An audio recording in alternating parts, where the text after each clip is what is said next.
cocaine or any specific drug, it is the disease of addiction. Could somebody please read the preamble? Marilyn Addict. Marilyn. Marilyn, Cocaine Anonymous is a fellowship of men and women who share their experience, strength and hope with each other that they may solve their common problem and help others to recover from their addiction. The only requirement for membership is the desire to stop using cocaine and all mind-altering substances. There are no dues or fees for membership. We are fully self-supported through our own contributions. We are not allied with any sect, denomination, politics, organisation or institution. We do not wish to engage in any controversy, and we neither endorse or oppose any causes. Our primary purpose is to stay free from cocaine and all other mind-altering substances, and to help others achieve the same freedom. We use the 12 steps of recovery because it has already been proven that the 12 steps recovery programme works. Thank you. The format of tonight's event is going to be, we're going to have a home group member sharing. 8 o'clock we're going to have food, followed up by back-to-back shares from out-of-town speakers, and then tea, coffee and fellowship after that. So I'd like to hand you over to our first speaker, home group member Ryan. Thank you.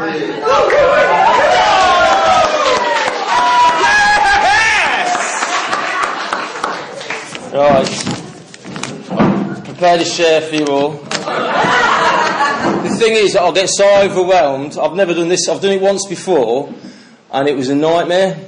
And I acted like the biggest tit, and I suffered it for about 5 years after.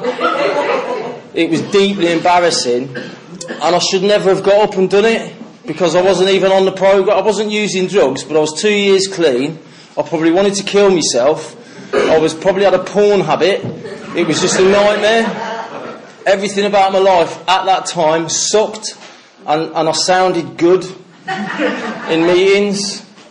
Do you know what I mean? I sounded spiritual, I sounded well, and I suppose we were quite young at that time, and I suppose I thought I was somebody, and some other people thought I was somebody, and they soon found out I fucking wasn't. It was deeply embarrassing. So if you get the opportunity to do a share and you're not working the programme, be warned. You know what I mean? So anyway, my name is Ryan and I am an addict, yeah? I think the best lesson that I learned personally when I got into recovery, which was in 2000, when I got into recovery properly in April 2004, was I met my sponsor. He got put on me by some friends I had, and he said, start reading the book. I started reading the book. It was like in one ear, out the other. I started listening to share CDs. It was in one ear, out the other, and I was just a mess. But over time, he started coming round to my bedsit, and he took time out of his work. He's a busy man, and we started reading the big book together. And probably the best thing that I've ever read, bar nothing, is the doctor's opinion, because for me, it explained why I do what I do, and why I do what I do is because I'm a drug addict, because physically I'm different. I am not the same as my dad. I am not the same as my sister. And it's like, call it what you will, but it's like a hypersensitivity to drugs. So physically, if I put one in, and this is like a beer, this is a stone, this is a bit of heroin, this is a bit of whiz, this is like whatever it is, a bit of puff, it kind of doesn't matter. But if I put it in my system, bang, that's it, I'm off. I can't stop it with my head. I'm done, I'm fucked. And that, to me, if I've got that, does anyone identify with that? As having a physical allergy? Yeah, what a mad thing to cheer. When I got this, it was profoundly changing to me as a person, but equally, I was bitterly, profoundly upset. Because then what that lent itself to was, you've got this kind of that or that decision. And you are either going to, as it says, pick up the spiritual, like you're either going to do the steps or you're not. And if you don't, now you know really what an addict is. If you don't, well, you know what that's about. You're fucked. And you are going to steal bikes off 5-year-olds in the street. Or are we laughing at this? So I'm in the shop with this guy, yeah? And we're doing what we have to do. He says, you be the distraction. So I'm at the counter, doing what I'm doing at the counter, and he's got off on this kid's bike. It's not funny. And it's fucking horrible. And then I've gone out, and you justify it, and you're like, I didn't take the bike. And my mate's there like this, screaming up the road, and then I turn to the kid. And the thing is, he had so much, like, he had more spirit in him than I had in me. And he's like, stop it, fucking stop it. And he's bawling his eyes out, he's broken half. Nicked his bike, and it's like, so I'm either going to live this life, doing whatever it is that I have to do, yeah, or I'm going to have to get into the steps. And I came to Bournemouth in, I think, 1999, from the Midlands. So I've been in and out of the fellowship, and I'd never really done it, yeah, the steps. I'd never really got involved. So I suppose I was ready, and it was my time, and I started doing it. So I met my sponsor at that time, and we started getting into the book. We started doing some readings, and I made that decision. So whether it was that I'd had enough or not, I don't fucking know. But I don't know. It's like my actions were showing me what I was doing. I started reading the book, I started getting into it, I started understanding what the steps were, started to have an experience with what they were. Me and Adrian at the time were doing this lay-aside stuff, and it's profoundly good, but it's also profoundly disturbing, because you start having an open mind, and you really can start changing if you embrace this thing. So we were doing that, and I started to feel different. And then one day I did something so different from what I always do, is I phoned him up. It wasn't like we'd arranged for him to come round and do this thing. I woke up and I was almost in tears. It's like there was nothing going on. I didn't have to work. I was just like crushed as a person. And I saw him in my bedsit. I opened my eyes. There's fucking blood all over the ceiling. Do you know what I mean? It's a disgraceful place.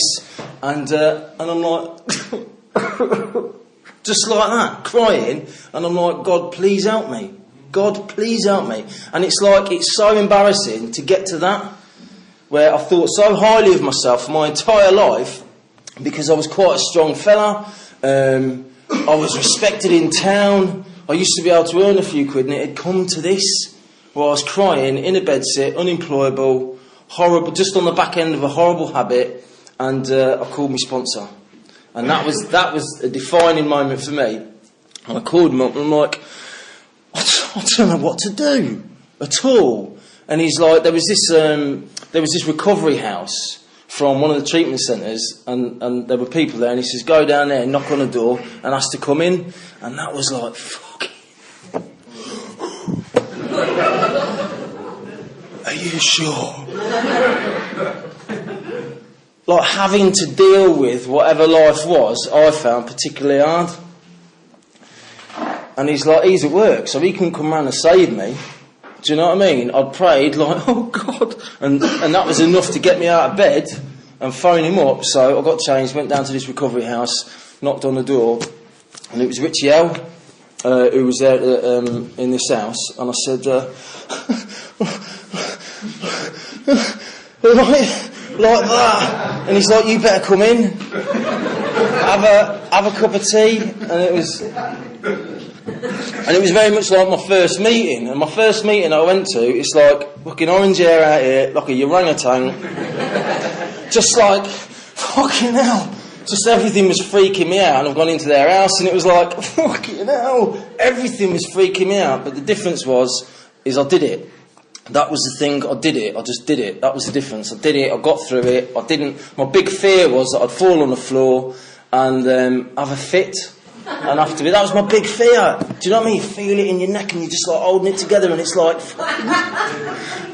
and you're just at a table having tea with a couple of other, you know what I mean? It's like, and it was really like, that's how I found myself drug free. Do you know what I mean? It was like, oh, and we hadn't even gone into the body image issue, the fucking sex stuff, this, that, yeah. This is me clean, a fucking mess, yeah. It's a disgrace. Anyway, I was going to meetings. I didn't have a lot going on. I was probably going to a meeting a day, maybe a couple of meetings a day. There was nothing else to do, and I sort of like embraced it, did it, got a bit healthy, continued to do it, and then it was like, and now it's time for your step 4. It's time to do your homework, because all we've done is chatted. We've just talked. You know, we went to a golf course to do my step 3 prayer, and the mad thing about the golf course, I think it was Merrick Park, and there'd been a murder the week before, and it's like, yeah, we're going to do this, yeah, there's been this murder.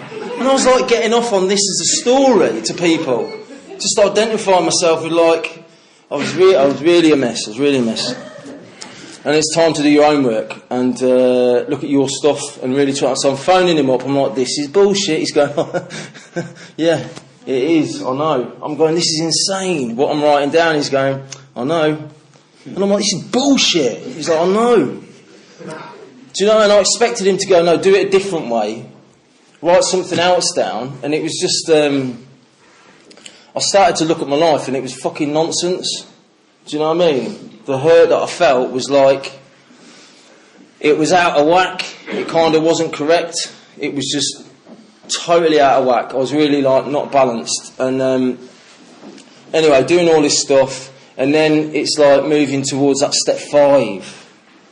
And I believed, when I read the book, that if you don't shine a light on every fucking dark thing, then you might use again. Do you know what I mean? And I was like, fuck, really? I believed it, and I was like, but fucking hell, man. Come on. Is this what any lengths is? Is it? My sexual behaviour? Really? Your fucking arms to other people? The you know, stuff like this. And whatever if you know, sit with yourself for a minute or two and just think about your worst. It was that. It really was that. You know, there you go. One of the same. And I remember, and he's there again, he's coming round my house, and this impressed me so much more than anything else did. This geezer was coming round my house. He was such an example.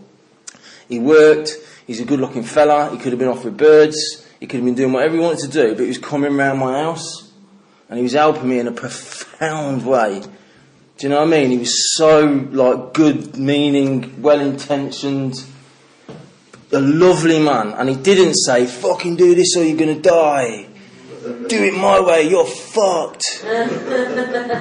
Get your head in the book or I'll fucking kick your head in. He was just so, like, not like that. And that worked for me so well, because if anyone was telling me, like, you got to do it, it's like, I'm not doing it. Fuck you, fuck off. It would never have worked. And where was I? It was step 5, and it impressed me so much. Just how he was. And anyway, then we started like talking about this stuff.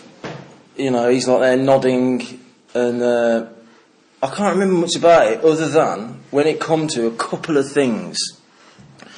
And it was only 2, and for whatever reason I'd attached an awful amount of shame and an awful amount of embarrassment, because I'm a man and I'm supposed to behave in a certain way. Men do certain things. Men do not do certain things. Yeah? And he's, you know, I'm fucking not going to get into that. And safe to say, it was like, afterwards, he's like, alright, fair enough. So, and now you need to have a bit of quiet time and think about what you've done, you disgusting little bastard. And it was like, and he didn't say that, but he might as well have done, because that's fucking how I'm hearing it. And I go out into, you know, down to the beach, the great beach of Bournemouth, thinking, oh, disgusting man, just, oh, let me go and have a homosexual experience or something. Anything to, I didn't do that, right? But anything to make myself feel better, just like, oh, I'm just dying, just so in myself and painful and thoroughly exposed Do you know what I mean? I really did put a light on everything. And then maybe, like, I don't know what was up, what was happening. I was probably doing the same kind of thing, maybe a week, maybe a couple of weeks after that. Then I had this thing where it was as if, it was just as if a hand has come into my head, took the drink and the drug thing and just gone, and launched it, and it has never come back for me.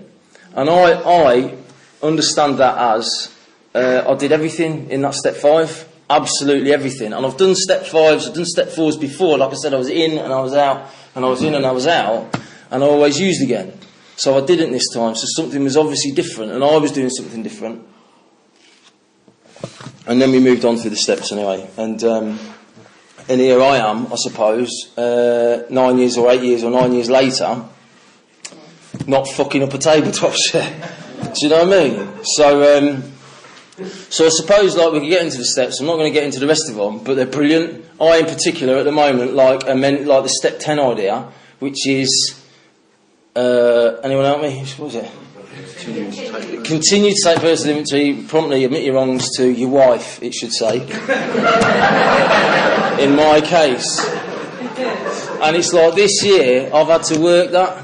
Yeah, and it's like, it's not her fault, believe you me, it's really not, she's lovely, and, but I find myself getting, like, annoyed, or, I'm always doing the washing up, or, why don't you get up, like, and do the kids today, and she does all these things, and sometimes I buy it, and sometimes I don't, but I have to, like, write that stuff, because if I don't, I'm the kind of person that will sit on it and think, right, I'll fucking wait.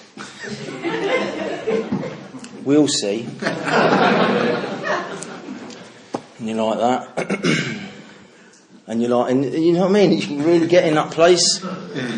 And then it's 2 weeks later and you're like, fuck you.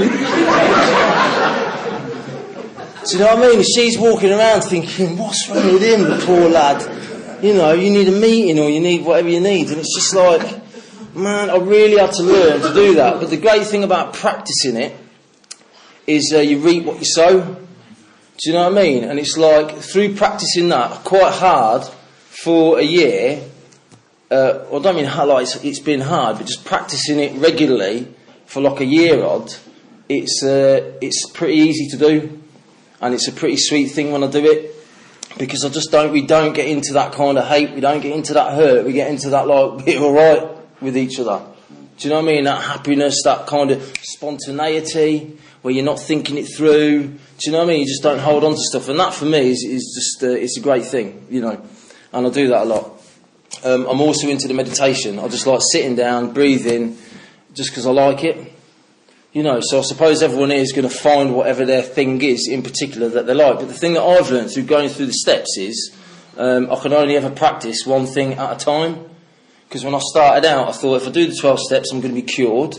So that was soon wrong, because I'm sick. Do you know what I mean? Yeah?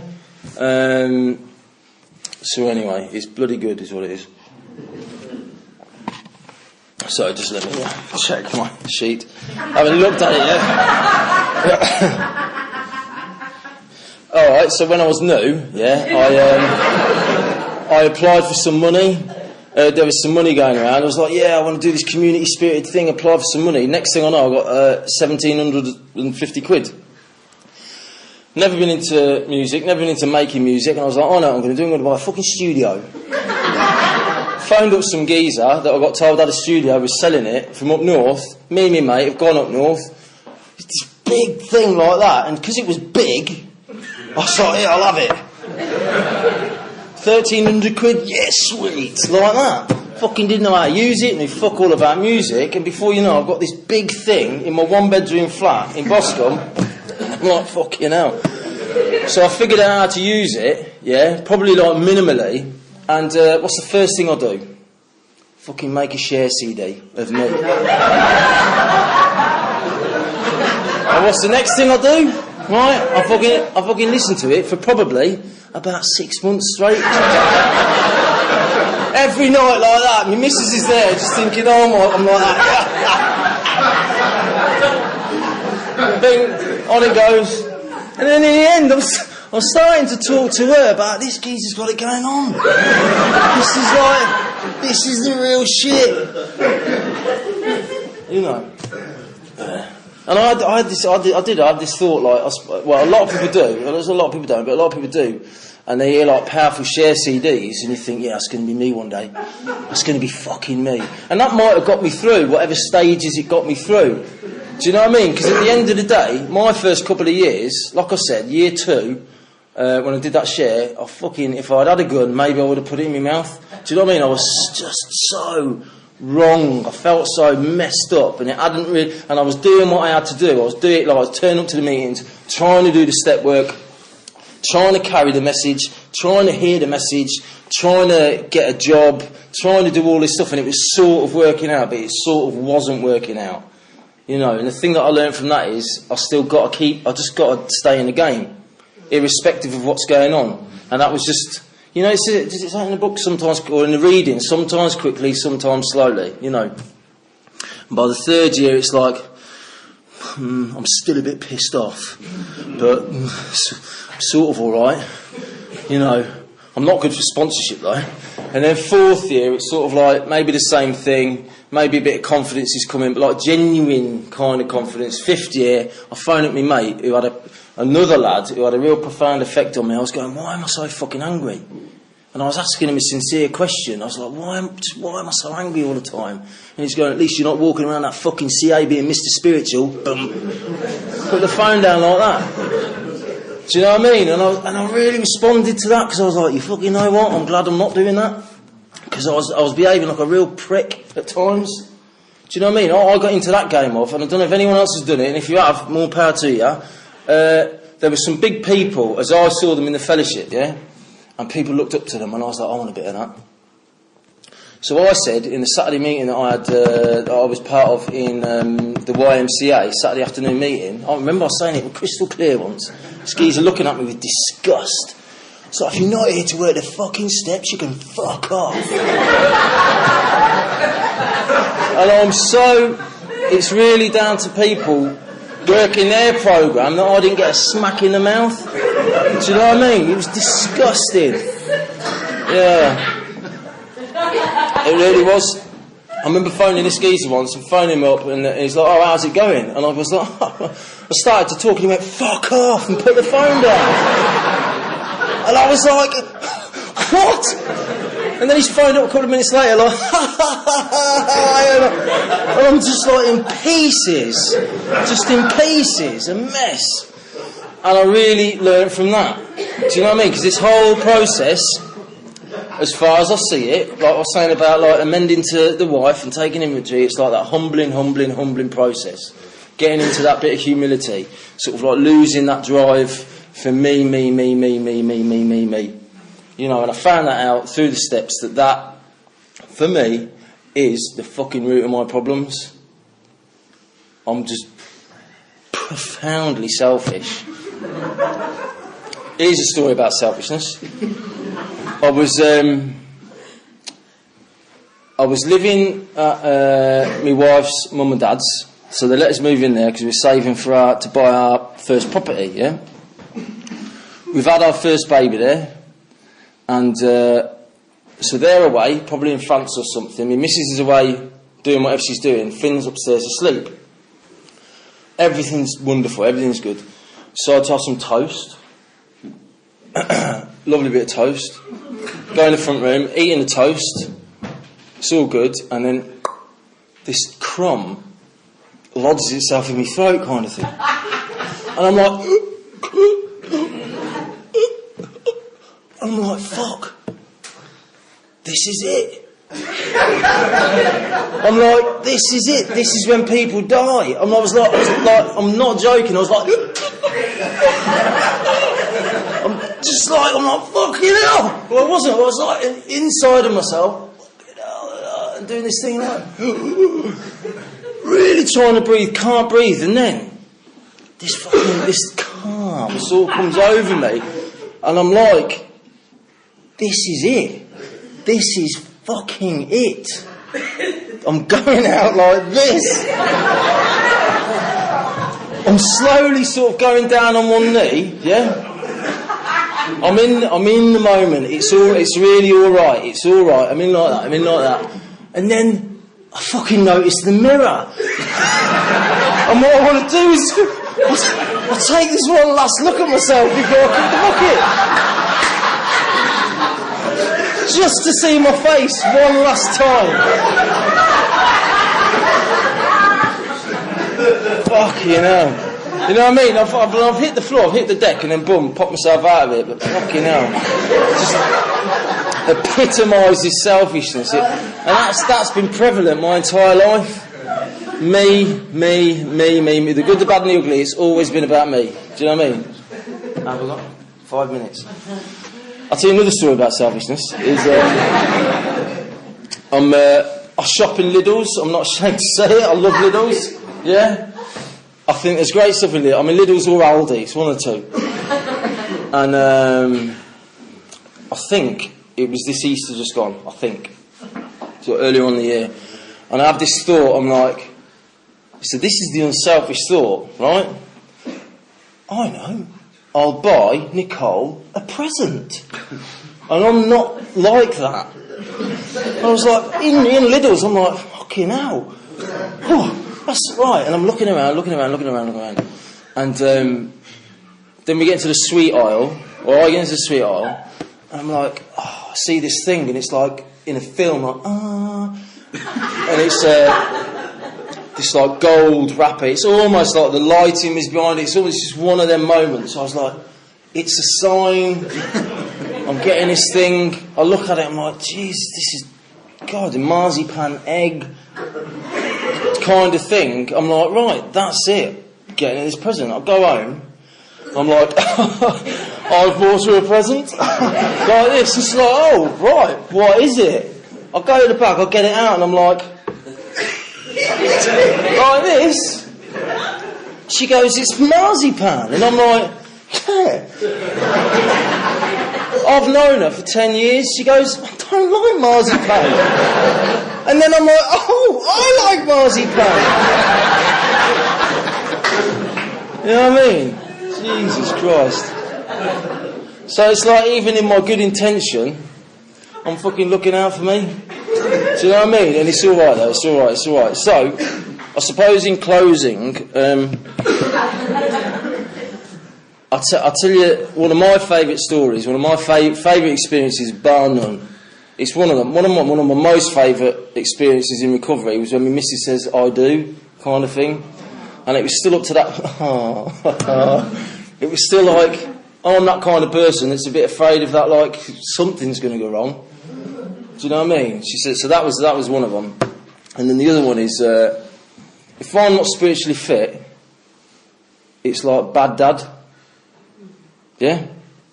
So everyone has their own kind of feeling about that, yeah? And I'm not tip-top. And my son, he's 3.5-ish now. And maybe half a year ago, something like that, he's rubbing me up the wrong way. It's not his fault. He's 3. I've clipped him round the ear. And I thought, fucking hell, Ryan. That's shit. Do you know what I mean? And you can think it's harmless. You think you're not doing this. And for me, it was like, it was shit. He's done nothing wrong. He's fucking 3. So what do? Step 10. So I've been doing it with Mrs. So I get down to his level, and I swear to God, right, he cops on to what's going on. It's like something special's going on. That's how I felt, and I'm sure he felt that. I get down on my knee, and I go, Finn, I'm like, that was out of order. I'm really sorry. And he's like, he's just hearing it. And what did I say? Fucking don't forget the story. I said that was what I was. I was really sorry. I said something like, what would you like me to do to sort of like make it up to you? What do you want me to do? And he's dead-eyed me. He's looked at me like that. He's got his hands. He's got my head. He's pulled me in, kissed me on the forehead, and let me go. Fucking phenomenal, was. And that's me. All right. Thank you very much.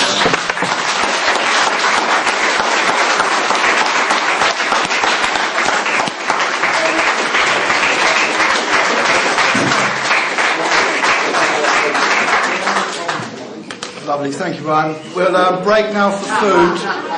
We'll have a half-hour break for food now. Can we be back here for 8:30 for the next sharer, please? Thank you. Thanks, Wayne.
And that's what the message was.